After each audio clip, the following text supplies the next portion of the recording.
So hi and hello guys, welcome to மேகமர் Tamil channel. So இன்றைக்கி இந்த வீடியோவில் எதை பற்றி பார்க்க போகிறோம் அப்படின்னு பார்த்தீங்கன்னா, மைன்கிராஃப்ட் சர்வைவல் சீரிஸ் எபிசோட் 5க்கு தான் வந்திருக்கோம்.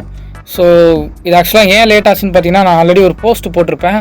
ஸோ அந்த போஸ்ட்டை பார்க்கலன்னா மறக்காமல் போய் பார்த்துருங்க. ஸோ அது வேறு ஒன்றும் இல்லை, நான் ஆல்ரெடி ரெக்கார்ட் பண்ண ஒரு 1 GB ஃபைல் வந்துட்டு பார்த்தீங்கன்னா ஃபுல்லாக கரப்ட் ஆகிடுச்சு. ஸோ அதில் ரெக்கார்டிங்கில் நான் வந்து என்ன பண்ணேன்னு பார்த்தீங்கன்னா, என்னோடய ஆர்மர் டூல்ஸு, டைமண்ட் டூல்ஸ் எல்லாத்தையுமே வந்துட்டு பார்த்தீங்கன்னா ஃபுல்லாக மேக்ஸ் அவுட் பண்ணிட்டேன். ஸோ எப்படி பண்ணேன்னு பார்த்தீங்கன்னா, பாதி என்சான்மெண்ட் டேபிள்லையும் கொஞ்சம் வில்லேஜர் ட்ரேடிங்கும் வச்சு பண்ணேன். ஸோ அந்த ஃபைல் வந்து பார்த்திங்கன்னா ஃபுல்லாக கரெக்ட் ஆகிடுச்சு. ஸோ என்சாட்டிங் மட்டும்தான் பண்ணியிருந்தேன். பட் இருந்தாலும் அதில் வந்துட்டு பார்த்திங்கன்னா நிறைய ஃபன்னான எலிமெண்ட்ஸ்லாம் இருந்துச்சு. ஸோ இருந்தாலும் அந்த 1 GB ஃபைல் ஃபுல்லாக கரெக்ட் ஆகிடுச்சு. ஸோ அதை நான் ஒரு போஸ்ட்டாகவே போட்டிருந்தேன். ஸோ அதனாலே வந்து பார்த்திங்கன்னா இந்த வீடியோ கொஞ்சம் டியூரேஷன் கொஞ்சம் ஷார்ட்டாக இருக்கிறதுக்கான வாய்ப்பு இருக்குது. So it's okay guys. ஆனால் வந்துட்டு பார்த்தீங்கன்னா நெக்ஸ்ட் வீடியோவில் நான் நல்லா பிளானிங்கோடு வந்துடுறேன். ஸோ நெக்ஸ்ட் வீடியோவில் இந்த மாதிரி எதுவும் ஆகாது. அது மட்டும் இல்லாமல் பார்த்தீங்கன்னா, நான் கிரானி சிவர் எஸ்கேப் வீடியோ போட்டிருந்தேன். அதுக்கு வந்துட்டு பார்த்தீங்கன்னா உண்மையிலே நல்ல சப்போர்ட் கிடச்சிது. ஆல்மோஸ்ட் 300 வியூஸ் கிட்ட வந்துச்சுன்னு நினைக்கிறேன்.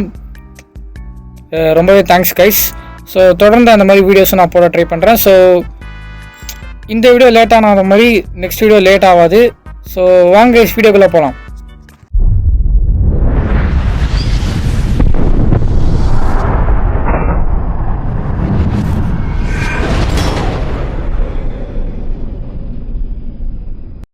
ஸோ கைஸ், ஃபஸ்ட்டு வந்து பார்த்தீங்கன்னா, என்னோடய ஃப்ரெண்ட் வந்து இந்த எபிசோடுக்கு வந்து ஒரு ஐடியா சஜஸ்ட் பண்ணியிருந்தான். ஸோ என்னென்னு பார்த்தீங்கன்னா, வில்லேஜர் ப்ரீடர் ஆல்ரெடி கட்டியாச்சு. ஸோ ஏஎஃப்கே பண்ணிவிட்டு ஒரு 20 வில்லேஜர் எடுத்துகிட்டு அயன் ஃபார்ம் கட்ட சொல்லியிருந்தான். ஸோ ஆனால் எனக்கு வேறு ஐடியா இருந்துச்சு. ஸோ அதுதான் ஸ்டோனி பீக்ஸ் மவுண்டெயினில் நம்ம ஃபஸ்ட் எபிசோடில் மைன் பண்ணலாம்னு நினச்சோம்.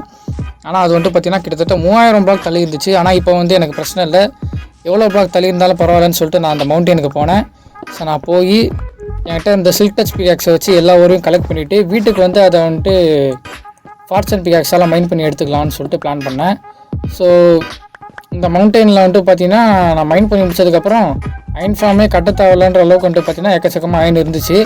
ஸோ ஆக்சுவலாக நான் வந்து இந்த மவுண்டெயினை இன்னும் ஃபுல்லாக மைன் பண்ணேன்னா 4-5 சல்கர் பாக்ஸ் ஃபுல்லாக வர அளவுக்கு எனக்கு அயன் கிடைக்கும். ஸோ சல்கர் பாக்ஸ்ன்னு சொன்னீங்கன்னா ஞாபகம் வந்துச்சு. ஸோ அந்த 1 GB கரெக்ட் ஃபைலில் நான் வந்துட்டு ஒரு என்சிடியை லோட் பண்ணியிருந்தேன். ஸோ அந்த என்சிடியில் எலக்ட்ராலாம் ஒன்றும் கிடையாது, வெறும் வந்து சல்கர் பாக்ஸ் போட்டு தான் இருந்துச்சு. ஸோ சல்கரை கூட சண்டை போட்டு கொஞ்சம் ஒரு 4-5 சல்கர் பாக்ஸ் ஏற அளவுக்கு ஒரு சல்கர் செல்ஸ்லாம் எடுத்துகிட்டு வந்தேன். ஸோ அதே மாதிரி இப்போது சல்கர் பாக்ஸ் வச்சு நான் ஓர்ஸ் எல்லாம் கலெக்ட் பண்ணி எடுத்துகிட்டு இருந்தேன். ஸோ ஆக்சுவலாக வந்துட்டு பார்த்திங்கன்னா, இது வந்துட்டு ஒரு ஸ்னோய் மவுண்டெயின் பக்கத்தில் இருந்துச்சு. அதனால் எனக்கு கொஞ்சம் கடுப்பாக இருந்துச்சு. அடிக்கடி வந்துட்டு பார்த்திங்கன்னா அந்த ஸ்னோய் மவுண்டெயினில் இருக்க அயனை மைன் பண்ண போய் பவுடர் ஸ்னோன்லாம் வந்து செத்துட்டு இருந்தேன். ஸோ பக்கத்துலேயே வந்துட்டு பார்த்திங்கன்னா ஒரு ஜங்கல் பயம் இருந்ததுனால வந்துட்டு பார்த்திங்கன்னா அங்கே இருந்த பேம்பு, வாட்டர் மெலான்லாம் கொஞ்சம் நான் கலெக்ட் பண்ணி எடுத்துக்கிட்டேன். ஸோ மேபி இது வந்து நம்ம ஃப்யூச்சர் ப்ராஜெக்ட்ஸ் யூஸ் ஆகும்னு சொல்லிட்டு கலெக்ட் பண்ணி எடுத்துக்கிட்டேன். ஸோ கலெக்ட் பண்ணி எடுத்ததுக்கப்புறம் வந்து பார்த்திங்கன்னா வீட்டுக்கு வந்து இருந்த அயன்லாம் ஸ்வெல் பண்ணி ஆல்ரெடி செஸ்ட்டில் நான் வச்சுட்டு ஒரு 3 சல்கர் பாக்ஸ் ஃபுல்லாக க்ரீப்பர் ஃபார்ம் கட்டுறதுக்கான தேவையான பொருள்லாம் எடுத்துகிட்டு க்ரீப்பர் ஃபார்ம் கட்டுறதுக்கு ஒரு நல்ல இடமா பார்த்துட்டு இருந்தேன். ஸோ ஓசன் நடுவில் தான் கட்ட போகிறேன். ஸோ இறங்குறதுக்கு வழி ஈஸியாக இருக்கணும்னு சொல்லிட்டு அந்த மாதிரி ஒரு இடத்த தேடிட்டு இருந்தேன். ஸோ நான் நினச்ச மாதிரியே வந்துட்டு பார்த்திங்கன்னா ஒரு இடம் இறங்குறதுக்கு ஈஸியாக இருந்துச்சு. ஆனால் எப்படியும் எலக்ட்ரா எடுத்ததுக்கப்புறம் நம்ம வந்துட்டு அங்கே எப்படியும் நடந்துலாம் போகிறது கிடையாது. ஸோ அதுக்கப்புறம் வந்துட்டு பார்த்திங்கன்னா அந்த இறங்குறதுக்கான வழியிலேருந்து நான் வந்துட்டு பார்த்திங்கன்னா என்னோடய சல்கர் பாக்ஸில் இருந்த லீஃபை நான் வந்து எடுத்துக்கிட்டேன். ஸோ என்கிட்ட இந்த லீஃபை வந்து எடுத்துக்கிட்டு அந்த 3.5 ஸ்டாக் லீஃப் இருக்குது. அந்த 3 ஸ்டாக் லீஃபை வந்து நான் ஃபுல்லாக யூஸ் பண்ணல. ஸோ எந்த அளவுக்கு யூஸ் பண்ணேன் அப்படின்னு பார்த்தீங்கன்னா, இங்கேருந்து நான் பிரிட்ஜ் பண்ண ஸ்டார்ட் பண்ணதுக்கப்புறம் நான் அந்த எண்ட்லேருந்து பார்க்குறப்ப இந்த ஐலாண்ட் வந்து தெரியவே கூடாது, அந்த ரெண்டரே ஆகக்கூடாதுன்ற அளவுக்கு வந்துட்டு பார்த்திங்கன்னா நான் ஃபுல்லாக அந்த லீஃபை வச்சு நான் பிரிட்ஜ் பண்ணி அந்த சைடு போயிட்டேன். திரும்பி பார்த்துக்கிட்டே வந்து பார்த்திங்கன்னா நான் பிரிட்ஜ் பண்ணிகிட்டு இருந்தேன். ஸோ ஒன்ஸ் அந்த பின்னாடி இந்த லேண்ட் வந்து ரெண்டரே ஆகாத அளவுக்கு இந்த இன்விசிபிள் ஆனதுக்கப்புறம் வந்துட்டு பார்த்திங்கன்னா நான் வந்து லீஃபை வச்சு பிரிட்ஜ் பண்ணதை ஸ்டாப் பண்ணிவிட்டு எண்டில் போய்ட்டு வந்துட்டு பார்த்திங்கன்னா ஸ்ப்ரூஸ் பிளாங்க்ஸ் வச்சு நான் வந்துட்டு பார்த்திங்கன்னா ஒரு சின்னதாக ஒரு பிளாட்ஃபார்ம் மாதிரி க்ரியேட் பண்ணிக்கிட்டேன். ஸோ இதுக்கு மேலே நான் வந்து நம்ம ஃபார்ம் கட்டணுன்னா கொஞ்சம் ஈஸியாக இருக்கும்னு சொல்லிட்டு ஒரு பிளாட்ஃபார்ம் மாதிரி க்ரியேட் பண்ணி வச்சுக்கிட்டேன்.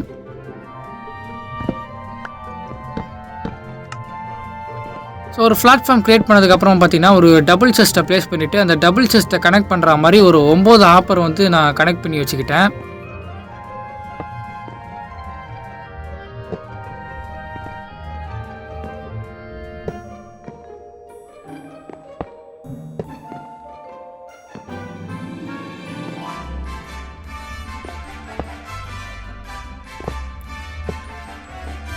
ஸோ கைஸ் அந்த 9 ஆப்பரை கனெக்ட் பண்ணதுக்கப்புறமா வந்துட்டு பார்த்தீங்கன்னா அதுக்கு மேலே வந்து பார்த்தீங்கன்னா நான் ஃபஸ்ட்டு கேம்ப் ஃபயர் ப்ளேஸ் பண்ணிட்டேன்.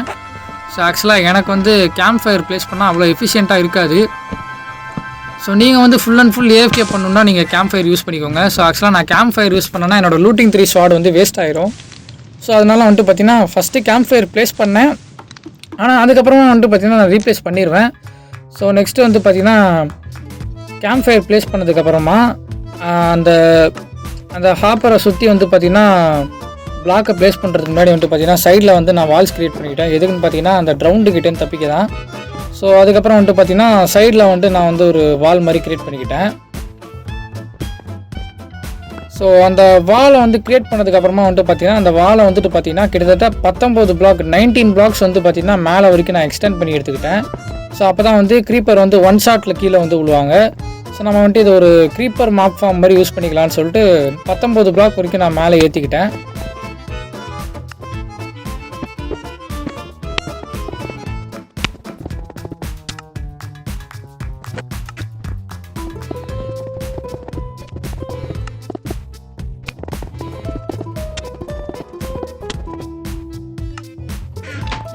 ஸோ மேலே 19 பிளாக் போனதுக்கப்புறமா வந்துட்டு பார்த்திங்கன்னா கேம்ப் ஃபயர் எல்லாத்தையும் உடச்சிட்டு வந்து பார்த்திங்கன்னா நான் காபிள் ஸ்டோன் ஸ்லாபே வந்து நான் ப்ளேஸ் பண்ணிக்கிட்டேன். So cobble stone slab place பண்ணதுக்கப்புறமா வந்துட்டு பார்த்திங்கன்னா மேலே அந்த 19 பிளாக் எக்ஸ்டெண்ட் பண்ணதுக்கு மேலே ஸ்டார்ஸ் வந்து நான் ப்ளேஸ் பண்ணிக்கிட்டேன். ஸோ வாட்டர் ஃப்ளோக்காக இந்த மாதிரி ஸ்டார்ஸ் வந்து ப்ளேஸ் பண்ணி வச்சுக்கிட்டேன் நான்.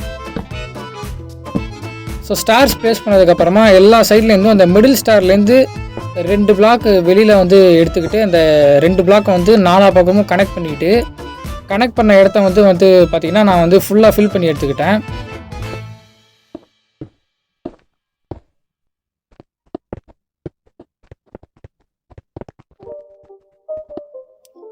ஸோ ஃபுல்லாக ஃபில் பண்ணதுக்கப்புறமா வந்துட்டு பார்த்திங்கன்னா எல்லா சைடில் இருக்க கார்னர் பிளாக்கையும் வந்துட்டு நான் பார்த்திங்கன்னா உடச்சிக்கிட்டேன். ஸோ இதுவும் வந்துட்டு பார்த்திங்கன்னா வாட்டர் ஃப்ளோக்காக தான். இப்போ வந்து பார்க்குறதுக்கு என்னமோ சின்னதாக இருக்க மாதிரி தெரியும். ஸோ கட்டி முடிச்சதுக்கப்புறமா வந்துட்டு பார்த்திங்கன்னா இந்த ஃபார்ம் வந்து கொஞ்சம் எஃபிஷியண்ட்டாக தான் இருக்கும். ஸோ போன சீரீஸில் நான் கட்டின ஃபார்ம் வந்து ரொம்பவே பெருசு. அந்த சீரீஸில் கட்டினது வந்துட்டு பார்த்திங்கன்னா எனக்கு 4 மணி நேரம் கிட்ட ஆச்சு கட்டி முடிக்கிறதுக்கு. ஸோ நடுவில் வந்து பார்த்திங்கன்னா வாட்டர் ஃப்ளோ ஸ்டாப் பண்ணுறதுக்காக ஓப்பன் ஃபென்ஸ் கேட் வைக்கலான்னு பிளான் பண்ணேன். ஸோ அதே வைக்க தெரியாமல் வந்து 1/2 மணி நேரமாக வந்துட்டு உடச்சி தப்பாக வச்சு ஒரு வழியாக கரெக்டாக ப்ளேஸ் பண்ணிட்டேன். ஸோ ஆக்சுவலாக நீங்கள் சைன் கூட வைக்கலாம். ஆனால் சைன் வச்சா ப்ராப்பராக ஒர்க் ஆகுமான்னு தெரில. நான் பார்த்த வீடியோ டியூட்டோரியலில் ஃபென்ஸ் கேட் தான் வச்சுருந்தாங்க. ஸோ நானும் ஃபென்ஸ் கேட் வச்சுக்கிட்டேன். ஸோ சைடில் இந்த மாதிரி ஒரு பிளாக் ரெண்டு பிளாக் காபிள் ஸ்டோன் வச்சுருக்கேன். ஸோ அது எதுக்குன்னு பார்த்தீங்கன்னா அந்த எல்லா 2 காபிள் ஸ்டோன்லேயும் வந்துட்டு பார்த்திங்கன்னா நம்ம இது வாட்டர் ப்ளேஸ் பண்ணுற மாதிரி இருக்கும். ஸோ அதுக்கப்புறம் வந்துட்டு பார்த்திங்கன்னா சைட்லேருந்து ஒரு 5 பிளாக் வந்து நான் எக்ஸ்டெண்ட் பண்ணி ஒரு வால் கட்டிக்கிட்டேன் மேலே சைடில். ஸோ மேலே வந்துட்டு பார்த்திங்கன்னா க்ரீப்பர் ஸ்பானிங் லேயர்ஸ்லாம் வந்து நம்ம கட்டுற மாதிரி இருக்கும். ஸோ அதுக்கு தான் வந்துட்டு பார்த்திங்கன்னா இங்கேருந்து ஒரு 5 பிளாக் எக்ஸ்டெண்ட் பண்ணிட்டேன். ஸோ நெக்ஸ்ட் வந்து பார்த்திங்கன்னா சைட்லேருந்து ஒரு க்ரீப்பர் ஸ்பானிங் லேயர் வந்து நான் வந்து கிரியேட் பண்ணிக்கிட்டேன். ஸோ ஆக்சுவலாக இந்த வீடியோ இந்த ஃபார்மோட டுட்டோரியல் வந்து பார்த்திங்கன்னா ஒரு ஷார்ட்ஸு தான். அந்த ஷார்ட்ஸை பார்த்து தான் நான் வந்து கட்டிகிட்டு இருக்கேன். ஸோ அதனால் கொஞ்சம் சொதப்பல்லாம் நிறையா நடந்துச்சு. இருந்தாலும் நான் எண்டில் கரெக்டாக கட்டிட்டேன். அதுக்கப்புறம் ஒரு இன்ஃபினைட் வாட்டர் சோர்ஸ் க்ரியேட் பண்ணிவிட்டு வந்து பார்த்திங்கன்னா அந்த எக்ஸ்டெண்ட் பண்ண எல்லா காபிள் ஸ்டோன் மேலேயும் வந்துட்டு பார்த்திங்கன்னா நான் வாட்டர் வந்து ப்ளேஸ் பண்ணிக்கிட்டேன். ஸோ வாட்டர் ப்ளேஸ் பண்ணதுக்கப்புறமா வந்துட்டு பார்த்திங்கன்னா நடுவில் ஒரு ப்ளஸ் சிம்பிள் மாதிரி போட்டிருக்கேன். ஸோ எதுக்குன்னு பார்த்தீங்கன்னா இந்த நடுவு பிளாக்கில் வந்து ஒரு ஸ்னோ காலம் ப்ளேஸ் பண்ணுற மாதிரி இருக்கும்.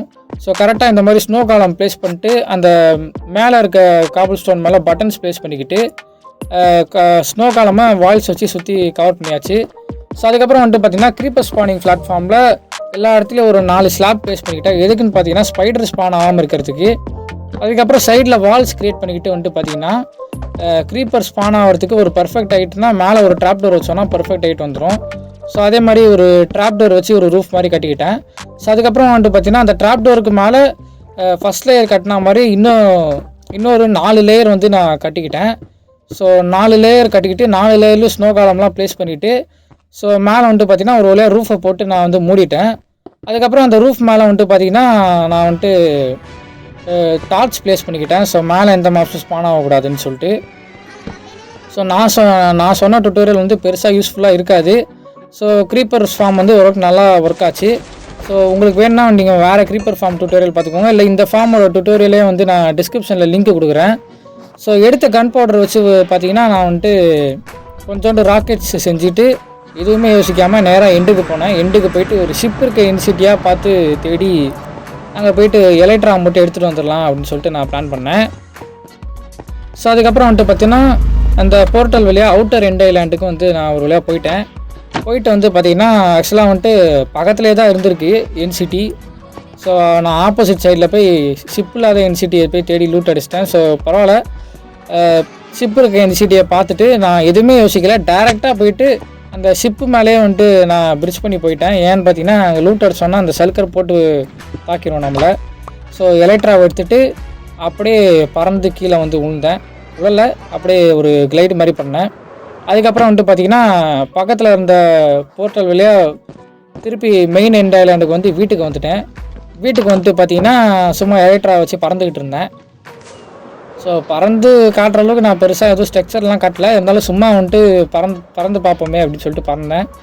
ஸோ அதுக்கப்புறம் வந்துட்டு பார்த்திங்கன்னா என்கிட்ட இந்த என்சான்மெண்ட் புக்கை வச்சு எலக்ட்ராக்கு மெண்டிங்கும் அன்பிரேக்கிங்கும் போட்டாச்சு. அவ்வளோதாங்க இந்த வீடியோ. ஸோ இந்த வீடியோ பிடிச்சிருந்தா மறக்காமல் லைக், ஷேர், சப்ஸ்கிரைப் பண்ணிடுங்க. ஸோ நெக்ஸ்ட் வீடியோவில் வந்து உங்களை பார்க்குறேன்.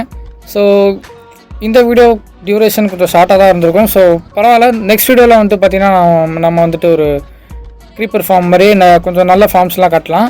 ஸோ நெக்ஸ்ட் வீடியோவில் பார்க்கலாம். ஸோ அவ்வளோதாங்க இந்த video. So bye guys, by.